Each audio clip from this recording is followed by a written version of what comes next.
Oke, saudara, waktu terus berjalan. Waduh, selesai apa enggak nih ya?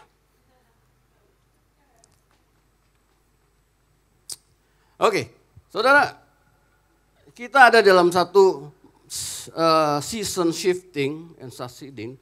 Dan di dalam season ini kita tahu, bahkan sebelum season ini kita tahu bahwa Roh Kudus sedang bekerja di antara kita.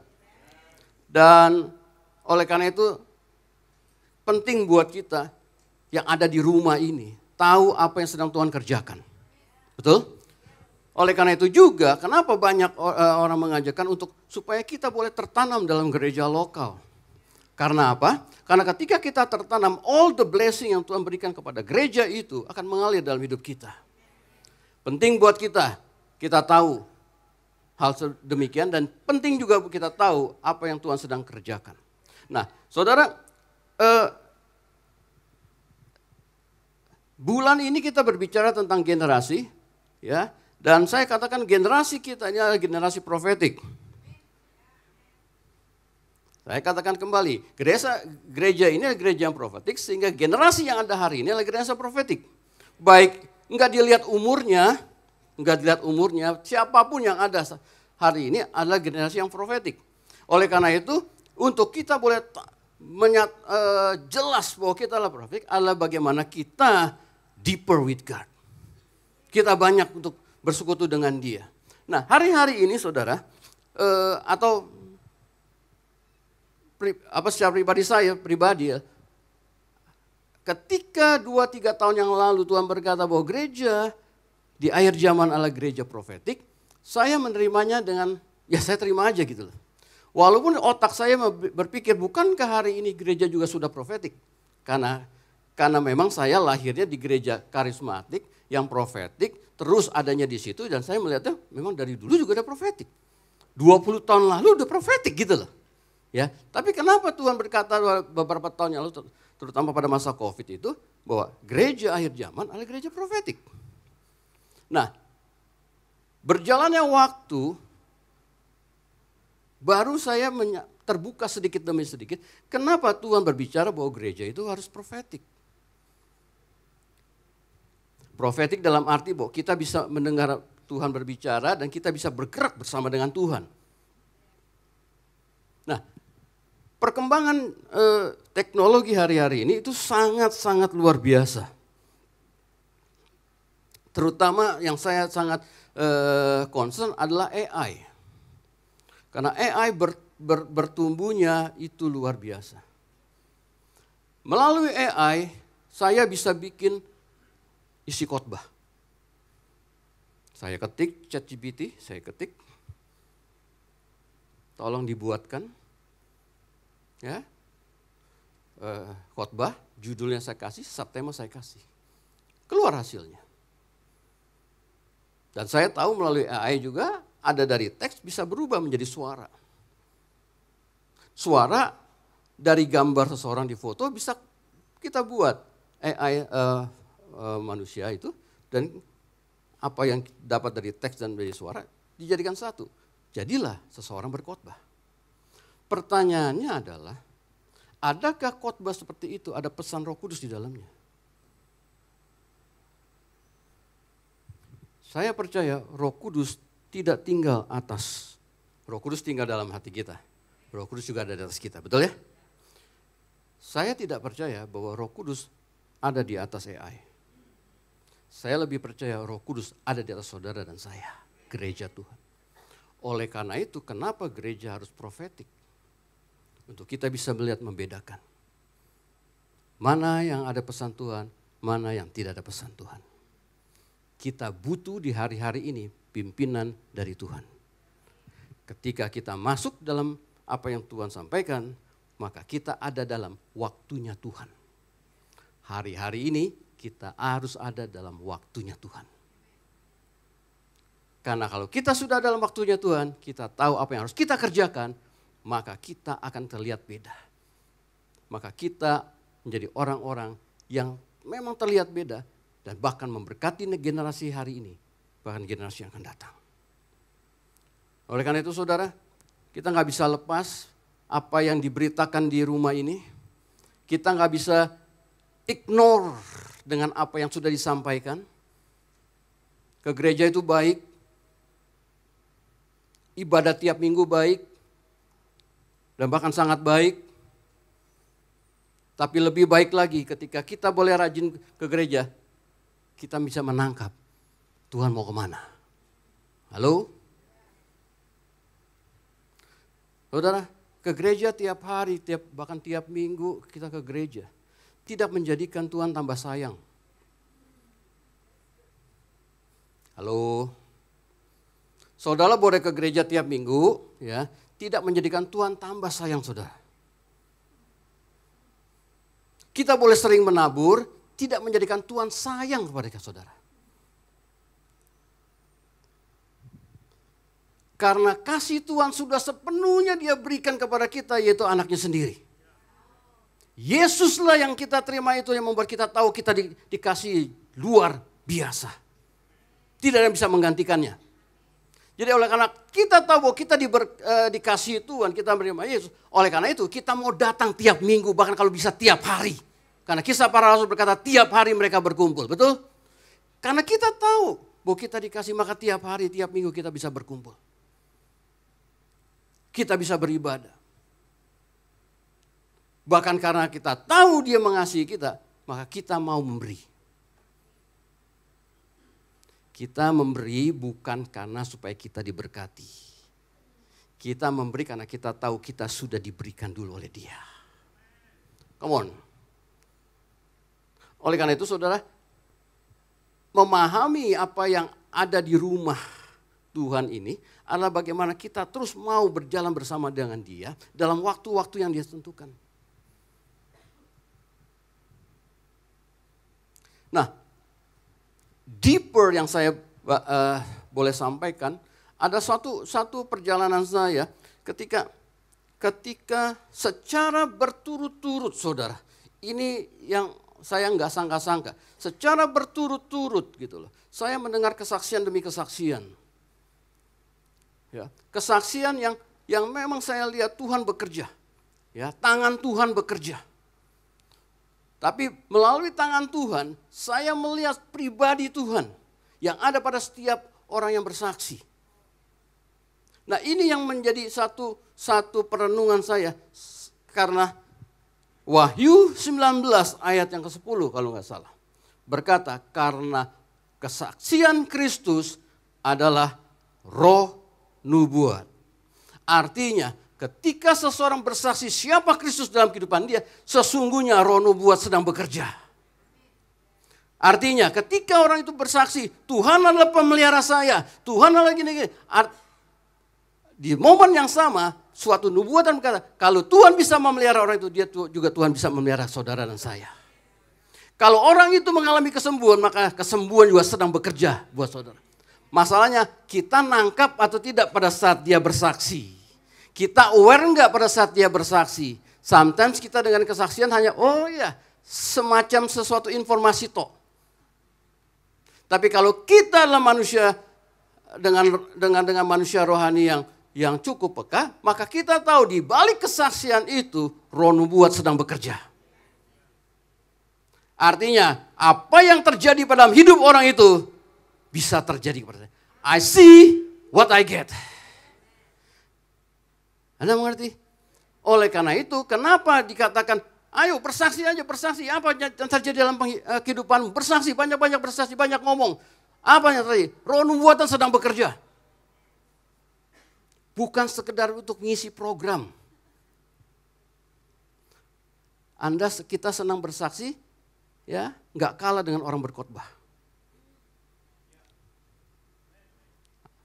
Yang amin cuma pendeta. Oke. Kalau kita banyak bersaksi, nggak kalah dengan pengkhotbah. Karena Roh Kudus sedang membawa orang menyampaikan pesan-pesan Tuhan. Oleh karena itu kita perlu mendengar kesaksian-kesaksian yang dimana Tuhan secara pribadi dialami orang itu. Gereja yang kuat dari zaman adalah gereja yang mengenal Kristus bukan kata orang. Tapi karena Roh Kudus, karena Bapa memberikan hikmat sehingga Petrus bisa melihat Yesus adalah anak Allah yang hidup. Amin, saudara. Maka Yesus berkata, di atas batu karang ini aku dirikan jemaatku. Di atas batu karang mana? Di atas batu karang Yesus Kristus. Pewahyuan akan Yesus. Aku dirikan jemaatku. Jadi jemaat di akhir zaman adalah jemaat yang kenal siapa pribadi Yesus. Bukan sekedar perbuatannya saja, tapi pribadinya. Mazmur 103. Mazmur 103.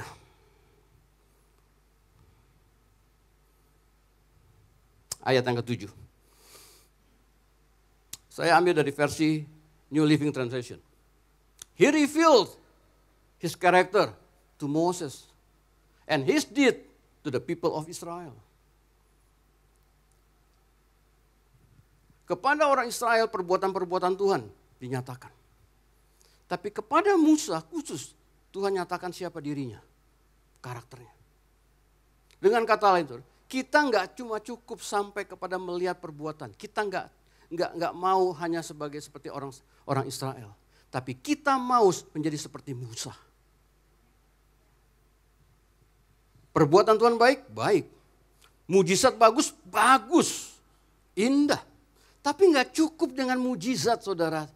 Dan kita kemudian sepertinya ditolong Tuhan. Dan Tuhan hanya pokoknya kalau ada masalah, Tuhan tolong. Kalau ada masalah, Tuhan tolong. Dan kita hanya terbatas kepada pertolongan Tuhan. Yang kita butuhkan lagi, dalam pertolongan itu kita kenal pribadinya. Karena disitulah jemaatku akan kudirikan di atas batu karang ini. Baik mujizat, kesembuhan, bagus. Tapi pribadi itu yang kita mau bawa. Karena hanya Kristuslah yang bisa mengubah hidup kita.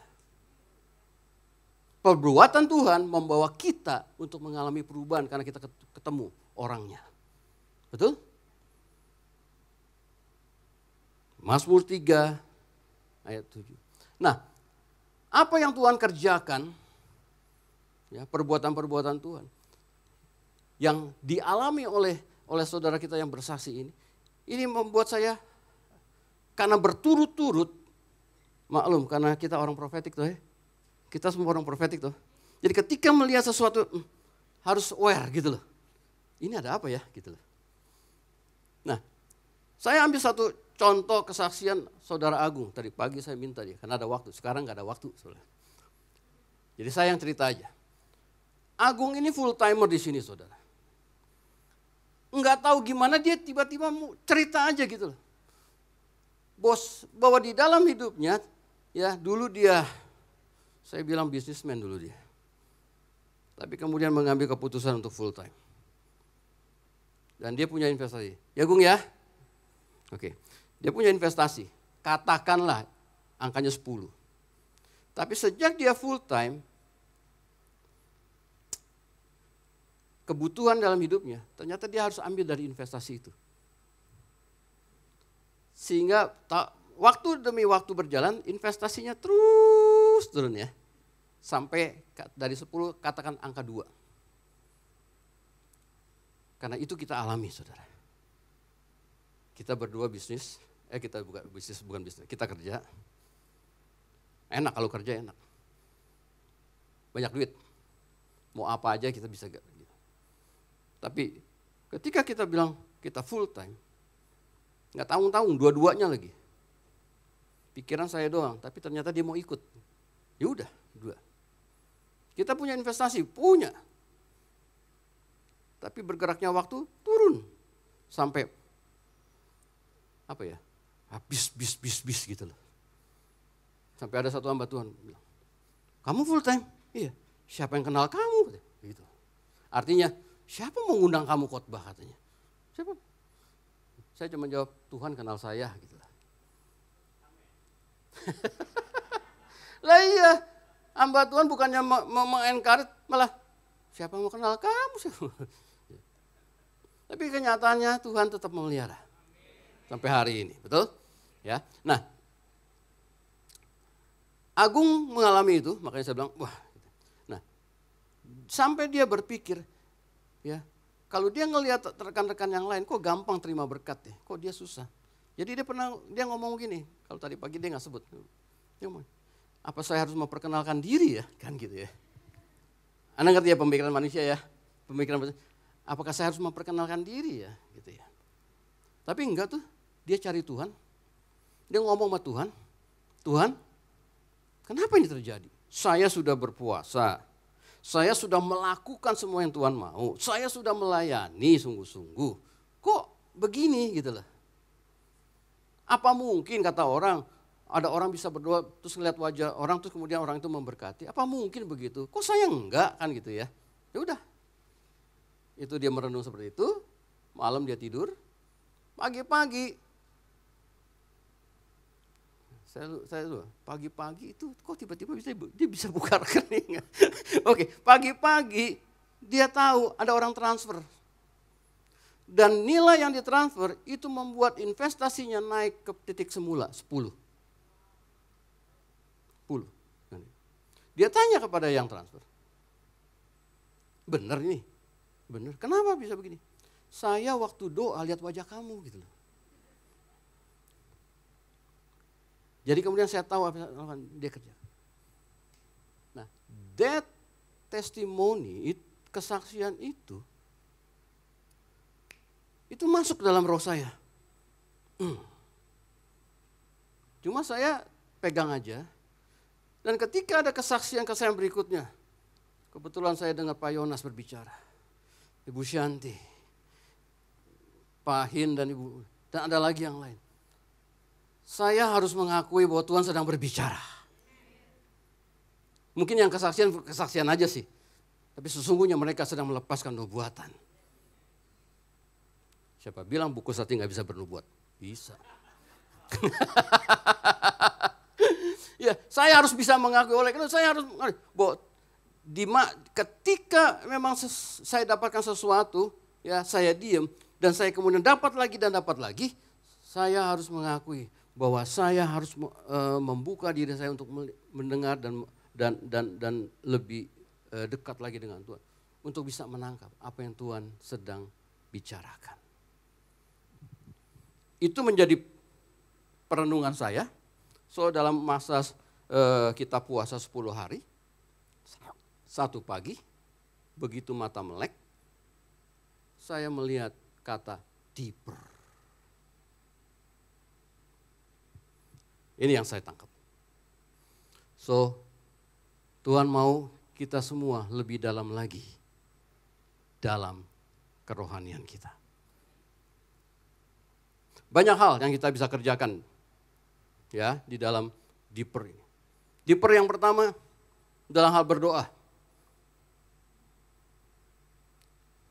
Tuhan mengajak atau paling nggak Roh Kudus sedang mendorong kita untuk kita lebih banyak lagi dalam hal berdoa. Berdoa, ngapain sih berdoa? Berdoa suatu dialog dengan Tuhan. Nah kalau kita berdoa untuk sesuatu hal, baik itu orang, bangsa, tempat apapun, kita sedang berdialog dengan Tuhan untuk topik itu. Apa yang kita doakan bisa berubah? Bisa berubah. Tapi ada satu hal juga, ketika kita berdialog dengan Tuhan, adalah bahwa sesungguhnya terjadi perubahan dalam diri kita. Berdoa itu juga mengubah hati kita. Saya ambil contoh, Musa, ketika dia ada mengembalakan dombanya, dia lihat ada semak berduri berapi. Dia hampiri dan ternyata Tuhan berbicara pada dia. Dan terjadilah dialog. Dialog itu membuat Musa bisa mengenal bahwa Tuhannya adalah aku, I am what I am. Dan dari ketika dia tahu dapatkan pribadi itu, dia mendapatkan kekuatan. Dia mendapatkan keyakinan siapa dirinya. Untuk dia kemudian pergi ke Mesir. Doa mengubah hati saudara dan saya. Perempuan Samaria punya kehidupan yang kurang baik. Status sosialnya kurang baik. Kawin cerai. Terakhir kawin. Tapi bukan suami. Ketemu Yesus boleh juga nih. Dia mau deketin. Siapa tahu bisa dikawinin. Tapi ternyata hal yang dipikirkan berbeda. Yang terjadi itu berbeda. Bahwa ketika dia berjumpa dengan Yesus, dia berdialog dengan Tuhan Yesus. terjadi perubahan dalam hidupnya, yang lama dia tinggalkan, yang baru dia ambil. Yang lama dia tinggalkan, sejarah atau cerita berikutnya dikatakan rasul pertama, yaitu perempuan Samaria. Rasul wanita pertama itu perempuan Samaria. Dari mana? Dari dialog yang terjadi mengubah wanita ini. Dia melihat Yesus yang tadinya nabi, berubah kemudian Yesus adalah Mesias. Itu yang menyelamatkan. So saudara, doa mampu mengubah kita. Permasalahannya doa itu powerful atau powerless. Yang powerful adalah ketika kita berjumpa dengan Yesus dan kita berdialog dengan Yesus. Saya katakan berdoa seperti ini enggak lepas dari firman yang harus kita baca dan renungkan. Enggak bisa lepas. Kan, Anda jangan membayangkan doa terus tiba-tiba Tuhan hadir puas di depan kita dan kita berdialog. Bukan gitu. Firman yang kita renung, kita baca, itu yang muncul menjadi satu dialog di dalam hati kita. Masa saya dikasih 15 menit lagi? Oke. Hai, haleluya. Oke, nah itu yang terjadi, doa itu mengubah. Nah berikutnya, berpuasa. Roh Kudus mendorong kita berpuasa lebih lagi. Walaupun kita diawali dengan satu program 10 hari, bukan berarti kita stop setelah program selesai. Kita boleh mulai dengan daging, tapi kita harus pastikan kita akhiri dengan roh. Kata firman Allah. So kalau kita memang masuk program, kita berpuasa, kita pastikan di dalam perjalanan puasa itu, roh menaruh sesuatu dan kita tangkap, maka kita mau meneruskan itu. Jadi kita bukan karena program, karena roh sedang bekerja, menuntun kita. So berpuasa lebih lagi kalau memang Tuhan taruh terus melakukannya. Saya pun melakukannya. Walaupun jamnya saya rubah. Tapi kita mau, kenapa? Karena kita mau lebih dalam lagi. Deeper with Him. Dalam berpuasa. Puasa adalah mendekatkan diri kita kepada Tuhan.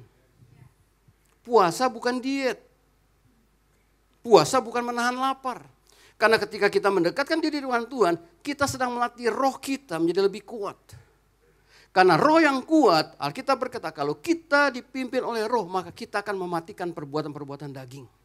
Artinya ketika kita boleh kuat, rohnya terus dibuat kuat oleh Tuhan, maka kita bisa mengendalikan daging, keinginan daging. Kita bisa mematahkan itu. Oleh karena itu Roma 5 ayat 17 berkata, kita yang oleh karena satu orang aja kita bisa menerima kelimpahan kasih karunia dan anugerah kebenaran. Sehingga kita bisa hidup sebagai seorang raja yang memerintah dalam hidup kita. Itu kata Amplified. Apa memerintahnya? Kita tundukkan daging kita. Satu hamba Tuhan berkata begini, Jetson Franklin kalau nggak salah. Dia membahas tentang puasa. Dia kata, perut itu raja katanya. Puasa adalah membuat perut tidak menjadi raja dalam hidupanmu. Setuju gak? Ada orang yang perutnya mau apa diikutin terus kan. Hidupnya dituntun oleh perut gitu loh. Wah makan ini, makan itu gitu. Jetson Franklin berkata, rajamu bukan perut. Dethrone the king. Kita harus lengserkan dia. Melalui apa? Berpuasalah. Untuk membuat perut, kita punya kuasa atas perut kita. Kita memerintah atas perut kita. Stop it. Cukup makan sekali dalam periode ini. Dan perut harus tunduk kepada otoritas roh.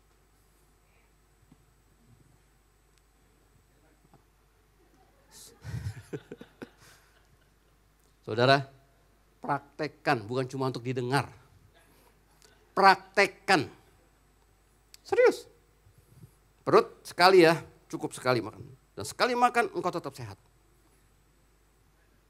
Nggak bisa tuh. Ngomong lagi perut, engkau harus tunduk. Karena firman Allah berkata, roh memerintah sebagai raja. Memerintah dirimu. Tunduk. Saudara, semakin ucapanmu itu terus mengikuti kebenaran, semakin powerful, daging akan tunduk. Karena kuasa kita ada dalam perkataan kita. Perkataan yang sesuai kebenaran, dan ketika kita bicarakan kita juga tahu there is powerful. Maka itu yang mengubah hidup kita. Makanya demikian juga doa ketika mengubah adalah doa di mana kita boleh mengalami Kristus, ada sesuatu yang terjadi dalam hidup. Maka ketika kita lepaskan sesuai dengan kebenaran, kita berasa ada powernya. Dan itu yang mengubah. Baik tempat, baik apapun yang kita lakukan, itu akan berubah. Makanya doa orang benar, bila sungguh-sungguh didoakan, besar kuasanya. Yang berdoa siapa? Orang benar. Orang benar seperti apa? Yang sungguh-sungguh. Artinya dia mendapatkan rema, dia mendapatkan sesuatu dari kebenaran itu. Bukan doa yang sekedar doa. Maka itu akan mengubah. So, itu berpuasa. Hal yang lain, membaca firman. Roh Kudus mendorong kita untuk membaca firman lebih banyak. Saya tahu dari tahun-tahun sebelumnya ada home, 1-2 home yang sudah mengencourage membernya untuk membaca firman dalam masuk program 1 tahun membaca firman. 1 tahun habis. Itu sudah berulang. Tapi tahun ini saya melihat bukan home itu saja, sudah bertambah kepada home yang lain. Buat beberapa orang ya itu mungkin, ya biasa saja. Tapi buat saya harus bisa melihat dari kacamata Tuhan. Bahwa di tempat ini Roh Kudus sedang bergerak untuk membawa setiap home itu masuk di dalam program membaca Alkitab 1 tahun. Karena apa? Deeper di dalam dia untuk mengenal pribadi itu lebih baik. So jangan melihat itu lightly. Oh home itu hebat ya. Baca firman sampai rame. Kayaknya seru. Kita enggak, ya biar aja kita enggak di. Saya ingin mengatakan kalau Roh Kudus sedang bekerja di antara kita, enggak selalu dengan yang besar.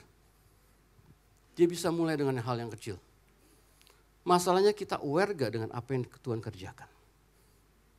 If you too aware, take it, kerjakan. Kalau kita kerjakan bersama, kita masuk dalam waktunya Tuhan. Gereja ini perlu masuk dalam waktunya Tuhan. Dan Roh Kudus sedang membawa kita masuk dalam waktunya Tuhan. Timeline-nya Tuhan. Why?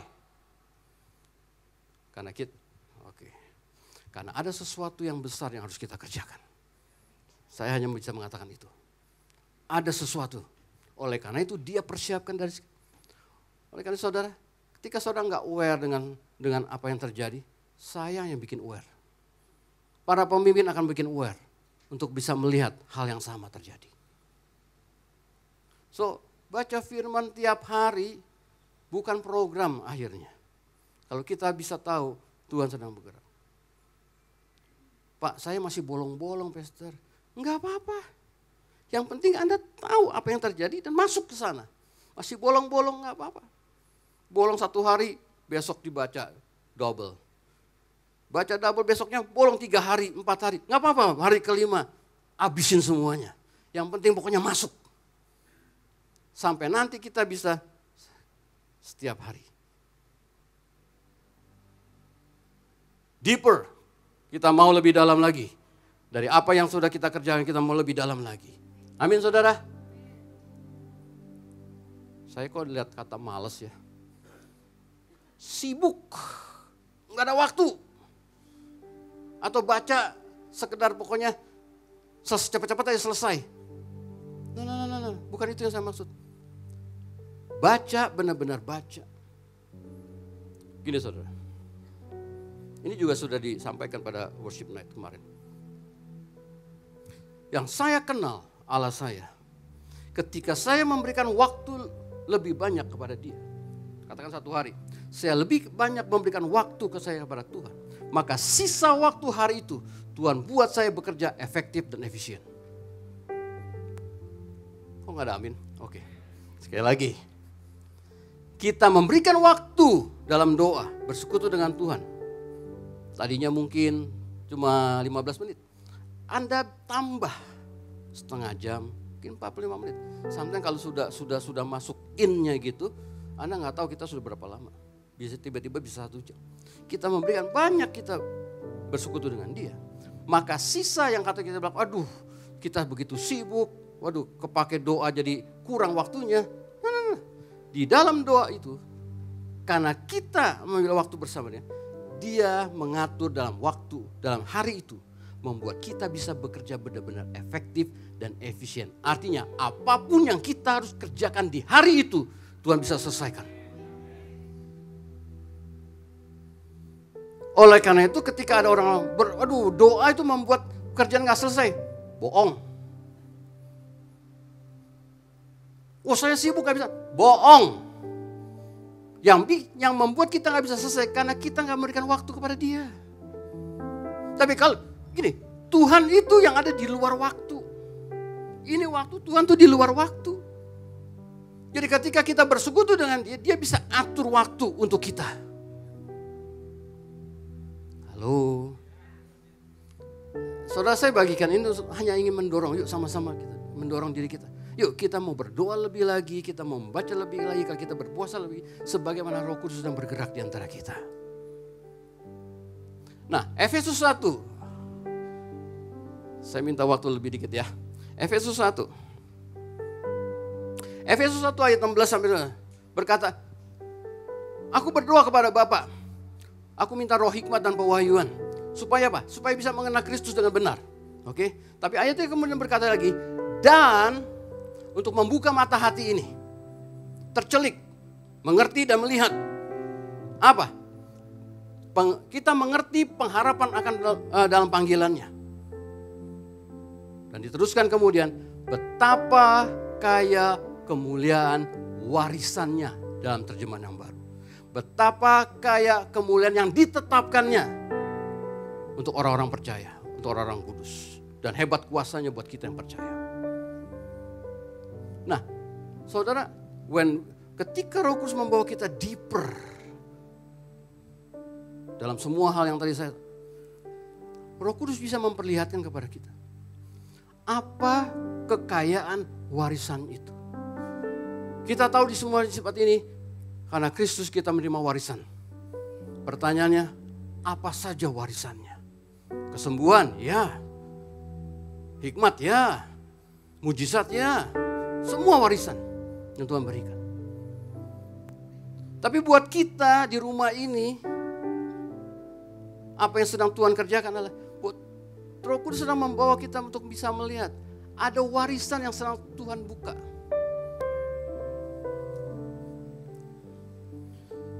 Saudara, ini kotak warisan. Gak ada yang amin loh. Ini kotak warisan. Ini diberikan kepada kita. Betul? Tapi ada orang yang terima ini, dia geletakkan aja.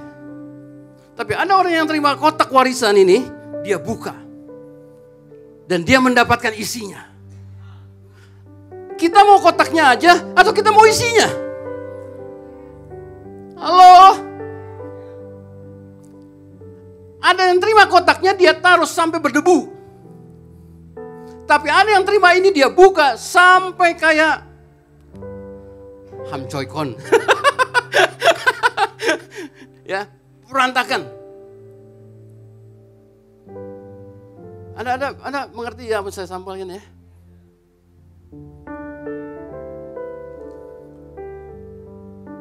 Roh Kudus hari-hari ini buat kita, saya bilang buat kita. Saya nggak tahu buat gereja yang lain. Saya boleh bersaksi, dia sedang membawa kita melihat warisan yang ada di rumah ini. Apa itu? Kita lihat 1 Tawari 12. 1 Tawari 12. Waktu saya habis, boleh saya perpanjang ya? Dikit aja. 1 Tawari 12. Nah, saudara ketika kita membaca 1 Tawari 12, saya harap saudara baca dari ayat 1. Ya, tapi sebelum itu kita lihat dulu 1 Tawari 12 ayat 32. Ayat itu berkata apa?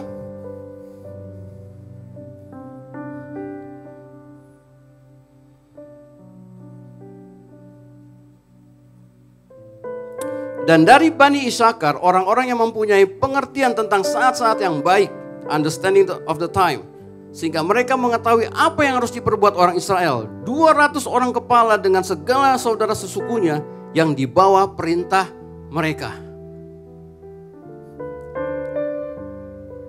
Saya bawa dulu Anda, saudara, untuk melihat 1 Tawari 12 ini dari ayat pertama.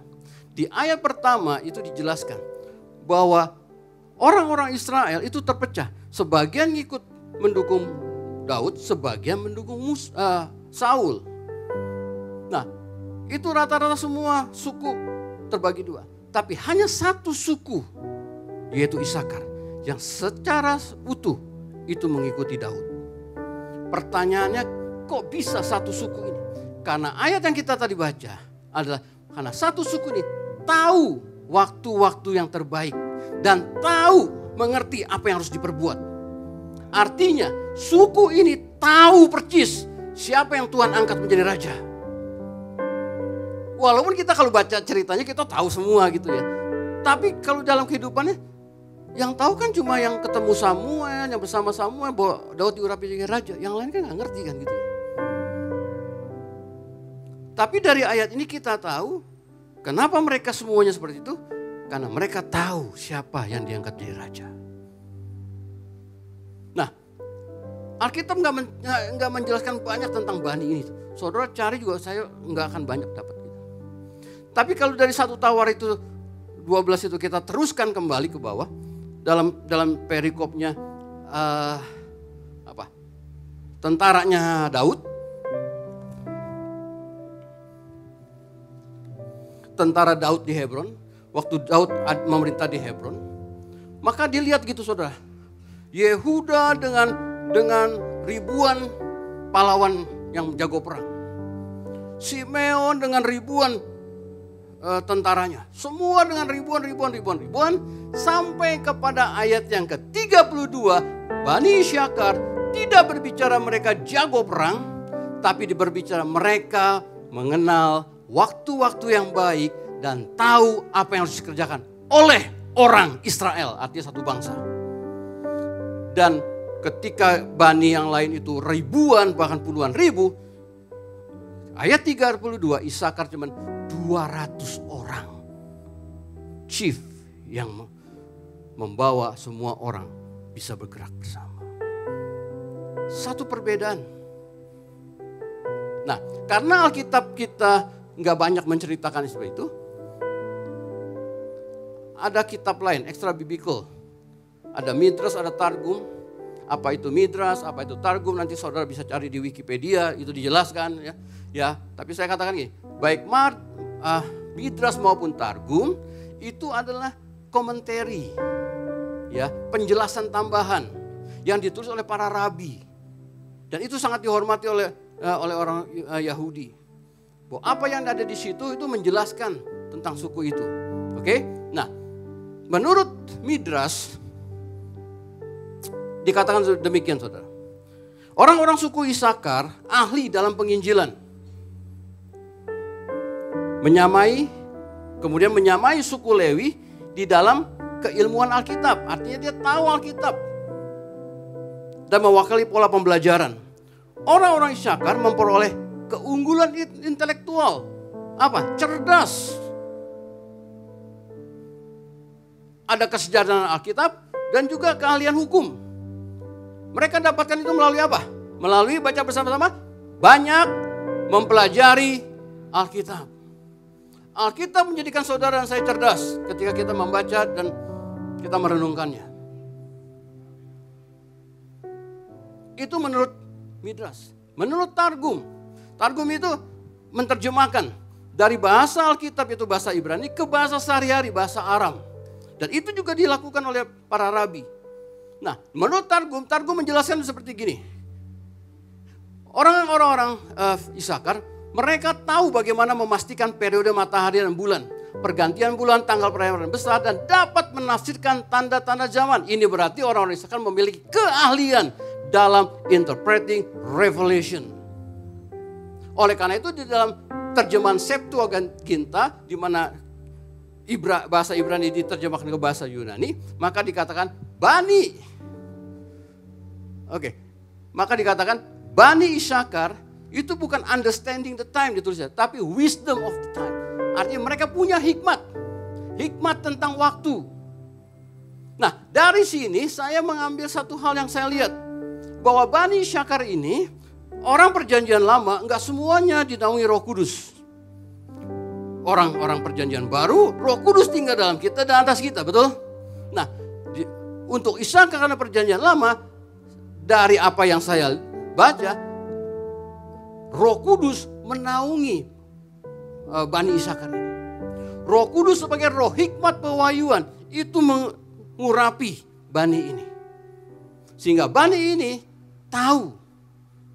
mengetahui waktu-waktu yang terbaik dan tahu apa yang harus dikerjakan. Kita menerima Roh Kudus. Roh Kudus ada atas kita. Dia juga berfungsi sebagai roh hikmat dan wahyu. Artinya, apa yang ada pada Bani Isakar ada pada saudara dan saya. Warisan yang terbuka adalah kita tahu sekarang Roh Kudus sedang bekerja dengan pengurapan yang diberikan kepada Bani Isakar.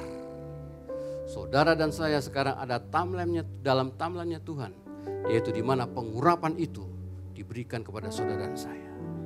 Untuk apa? Untuk kita semua bisa melihat, bisa mengerti ini waktu yang terbaik dan kita bisa tahu apa yang harus kita kerjakan. Baik secara pribadi, dalam pekerjaanmu, dalam bisnismu, dalam pelayanan, juga secara korporat. Artinya kita lihat inilah waktu yang terbaik secara korporat dan kita juga tahu apa yang harus dikerjakan secara korporat. Dan apa yang dikerjakan itu memberkati generasi hari ini dan juga memberikan dampak pada generasi yang akan datang. Come on. Kita percaya Roh Kudus mengalir di tempat ini? Ya. Tapi apa yang dia kerjakan? Dia sedang mengurapi saudara dan saya. Oleh karena itu saya deeper menjadi satu dorongan daripada Roh Kudus untuk kita lebih dalam lagi di dalam doa, lebih banyak lagi dalam berpuasa, lebih banyak lagi dalam merenungkan, terus lebih banyak di dalam worship, lebih banyak lagi. Harus kita, karena apa? Tuhan sedang mengurapi kita, menjadikan kita berbeda. Saya tutup dengan cerita ini, saudara. Esther bisa ada di dalam kerajaan Ahasuerus. Tapi Alkitab menulis di hari ketiga Esther menampakkan diri. Dengan setelah dia diurapi dan dandanan yang baik. Dan raja melihat dan raja menyukainya. Pertanyaannya, kok Esther bisa milih hari ketiga? Bukan karena Pastor Lewi bisikin, bukan. Tiga, enggak, bukan. Dan karena dia tahu, dia melihat hari saat-saat yang baik, maka dia tahu apa yang harus dia perbuat. Itu kan dalam istana, Mordekai di luar. Esther yang dalam istana, dia tahu waktu yang baik, dia tahu apa yang harus dikerjakan. Maka dikerjakanlah itu di dalam istana. Maka dia bisa mengalahkan Haman. Apa yang dia lakukan memberkati satu Israel. Bahwa bangsa itu tidak hilang. Amin. Ada Filipus. Kisah Rasul 8. Filipus disuruh malaikat jalan ke selatan. Jalur Yerusalem Gaza. Yaudah dia ikut aja ke sana. Enggak nanya ngapain gitu, enggak nanya. Ngapain di sana, ada apa di sana? Enggak, ikut aja. Nah, di perjalanan itu dia lihat ada kereta kuda di mana sida-sida dari Ethiopia sedang membaca kitab Yesaya 53. Pernah baca ya? Pernah baca ya?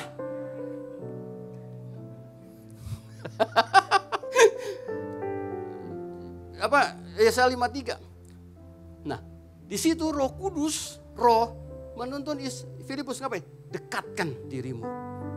Jadi didekatkan ke kereta. Bayangin saudara, kereta lagi jalan, dia dekat. Kalau keretanya cepat berarti dia kan lari ya cepat ya. Tapi bisa mengimbangi kecepatan kuda gitu. Itu imajinasi kita ya kan ya. Oke. Nah dia tanya, sedang baca apa 53? Ngerti gak? Gak ngerti. Diperjelas.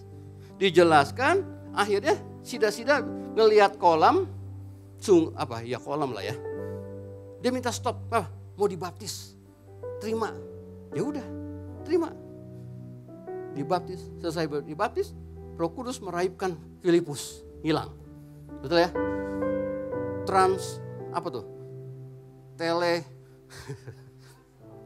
Teletransport dalam kitab Marvel. Kitab Marvel, teletransport hilang. Saudara, Sida itu adalah kepala pemberbendaharaan dari Ratu Ethiopia.